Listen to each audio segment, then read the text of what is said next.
ओम श्री गणेशाय नमः।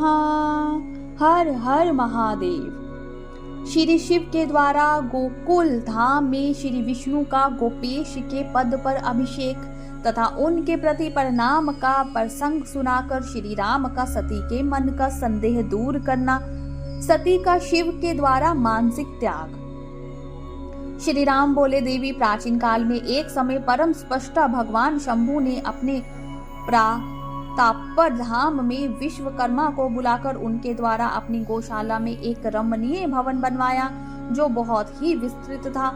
उसमें एक श्रेष्ठ सिंहासन का भी निर्माण कराया। उस सिंहासन पर भगवान शंकर ने विश्वकर्मा द्वारा एक छत्र बनवाया जो बहुत ही दिव्य, सदा के लिए अद्भुत और परम उत्तम था। तत्पश्चात उन्होंने सब ओर से इंद्र आदि देवगणों, सिद्धों, गंधर्वों, नागादि तथा संपूर्ण उपदेवों को भी शीघ्र वहां बुलवाया। समस्त वेदों और आगमों को, पुत्रों सहित ब्रह्मा जी को, मुनियों को तथा अप्सराओं सहित समस्त देवियों को जो नाना प्रकार की वस्तुओं से संपन्न थी आमंत्रित किया। इनके सिवा देवताओं, ऋषियों, सिद्धों और नागों की 16 कन्याओं को भी बुलवाया जिनके हाथों में मांगलिक वस्तुएं थी।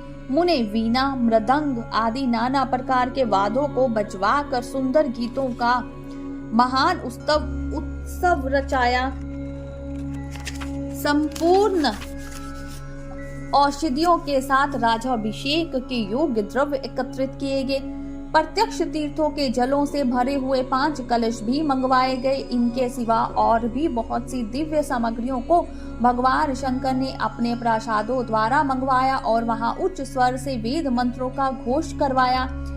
देवी भगवान विष्णु की पूर्ण भक्ति से महेश्वर देव सदा प्रसन्न रहते थे, इसलिए उन्होंने प्रतियुक्त हृदय से श्री हरि को वैकुंठ से बुलवाया और शुभ मुहूर्त में श्री हरि को उस श्रेष्ठ सिंहासन पर बिठाकर महादेव जी ने स्वयं ही प्रेम पूर्वक उन्हें सब प्रकार के आभूषणों से विभूषित किया। उनके मस्तक पर मनोहर मुकुट बांधा गया और उनसे मंगल कौतुक करवाए गए। यह सब हो जाने के बाद महेश्वर ने स्वयं ब्रह्मांड मंडप में श्री हरि का अभिषेक किया और उन्हें अपना वह सारा ऐश्वर्य प्रदान किया जो दूसरों के पास नहीं था। तदनंतर स्वतंत्र ईश्वर भक्त वत्सल शंभु ने श्री हरि का सत्वन किया और अपनी पराधीनता, भक्त परवक्षता को स्वरथा प्रसिद्ध करते हुए वे लोक कर्ता ब्रह्मा से इस प्रकार बोले। महेश्वर ने कहा, लोकेश, आज से मेरी आज्ञा के अनुसार ये विष्णु हरि स्वयं मेरे वंदनीय हो गए। इस बात को सभी सुन रहे हैं। तात तुम संपूर्ण देवता आदि के साथ इन श्री हरि को प्रणाम करो और ये वेद मेरी आज्ञा से मेरी ही तरह इन श्री हरि का वर्णन करें। श्री रामचंद्र जी कहते हैं, देवी, भगवान विष्णु की शिव भक्ति देखकर प्रसन्न चित्त हुए वरदायक भक्त वत्सल रुद्र ने उपयुक्त बात कहकर स्वयं ही श्री गरुड़ ध्वज को प्रणाम किया। तदनंतर ब्रह्मा आदि देवताओं, मुनियों और सिद्धि आदि ने भी उस समय श्री हरि की वंदना की। इसके बाद अत्यंत प्रसन्न हुए भक्त वत्सल महेश्वर ने देवताओं के समक्ष श्री हरि को बड़े बड़े वर प्रदान किए। महेश बोले, हरे, तुम मेरी आज्ञा से संपूर्ण लोकों के कर्ता, पालक और संहारक हुओ। धर्म, अर्थ तथा काम के दाता तथा दुर्नीति अथवा अन्याय करने वाले दुष्टों को दंड देने वाले हो। महान बल पराक्रम से संपन्न, जगत पूज्य, क्षत्रिय जगदीश बने रहे।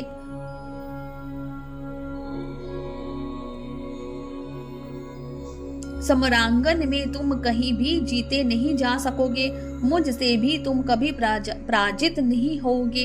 तुम मुझसे मेरी दी हुई 3 प्रकार की शक्तियां ग्रहण करो। एक तो इच्छा आदि की सिद्धि, दूसरी नाना प्रकार की लीलाओं को प्रकट करने की शक्ति तथा तीसरी तीनों लोकों में नित्य स्वतंत्रता।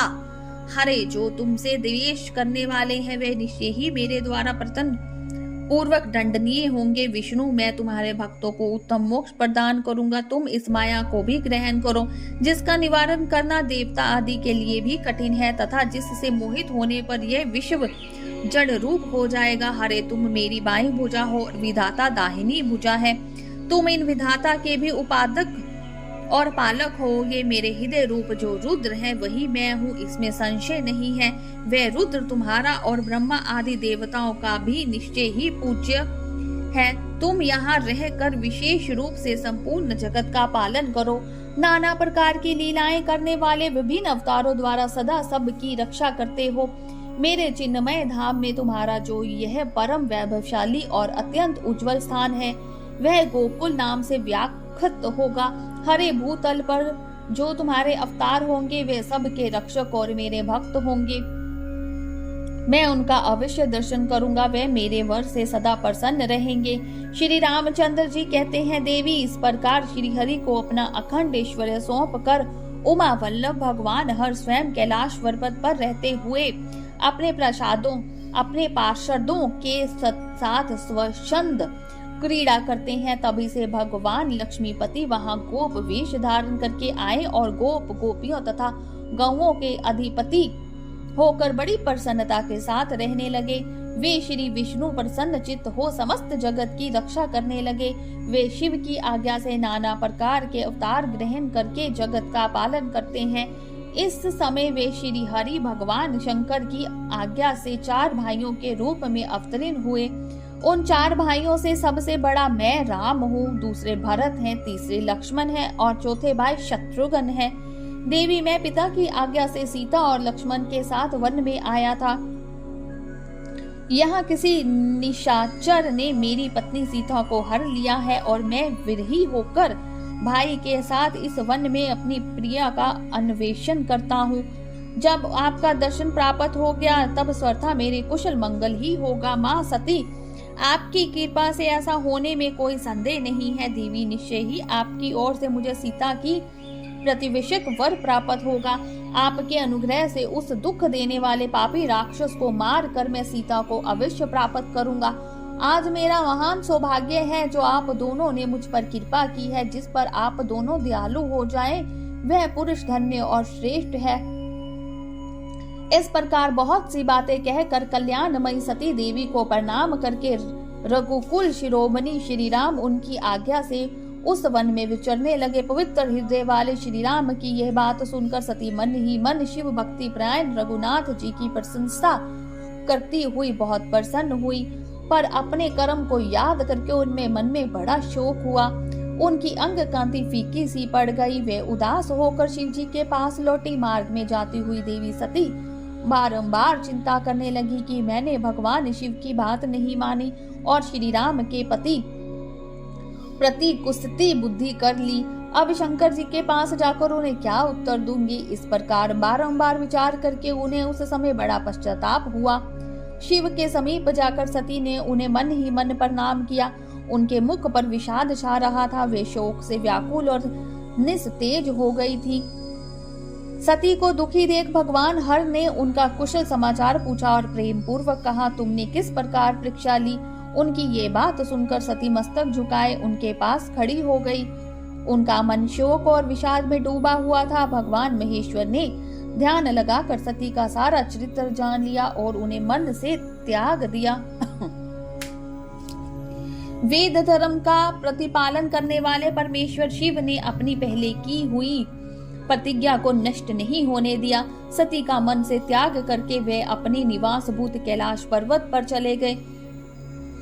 मार्ग में महेश्वर और सती को सुनाते हुए आकाशवाणी हुई, परमेश्वर तुम धन्य हो और तुम्हारी ये प्रतिज्ञा भी धन्य है। तीनों लोकों में तुम्हारे जैसा महायोगी और महाप्रभु दूसरा कोई नहीं है। वह आकाशवाणी सुनकर देवी सती की कांति फीकी पड़ गई। उन्होंने भगवान शिव से पूछा, नाथ मेरे परमेश्वर आपने कौन सी प्रतिज्ञा की है, बताइए। सती के इस प्रकार पूछने पर भी उनका हित चाहने वाले प्रभु ने पहले अपने विवाह के विषय में भगवान विष्णु के सामने जो प्रतिज्ञा की थी उसे नहीं बताया।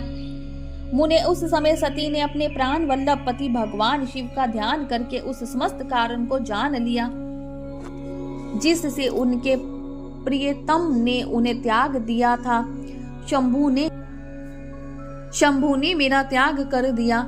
इस बात को जानकर दक्ष कन्या सती शीघ्र ही अत्यंत शोक में डूब गई और बारंबार सिसकने लगी।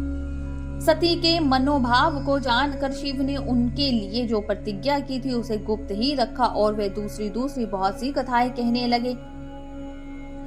नाना प्रकार की कथाएं कहते हुए वह सती के साथ कैलाश पर जा पहुंचे और श्रेष्ठ आसन पर स्थित हो चित्तवृत्तियों के निरोध पूर्वक समाधि लगा कर अपने स्वरूप का ध्यान करने लगे। सती मन में अत्यंत विषाद ले अपने उस धाम में रहने लगी। मुने शिवा और शिव के उस चरित्र को कोई नहीं जानता था। महामुने स्वेच्छा से शरीर धारण करके लोक लीला का अनुसरण करने वाले उन दोनों प्रभुओं का इस प्रकार वहां रहते हुए दीर्घ काल व्यतीत हो गया। तत्पश्चात उत्तम लीला करने वाले महादेव जी ने ध्यान तोड़ा। यह जानकर जगदम्बा सती वहां आई और उन्हें व्यथित हृदय से शिव के चरणों में प्रणाम किया। उदार चेता शंभु ने उन्हें अपने सामने बैठने के लिए आसन दिया और बड़े प्रेम से बहुत सी मनोरम कथाएं कही। उन्होंने वैसी ही लीला करके सती के शोक को तत्काल दूर कर दिया। वह पूर्ववत सुखी हो गई। फिर भी शिव ने अपनी प्रतिज्ञा को नहीं छोड़ा।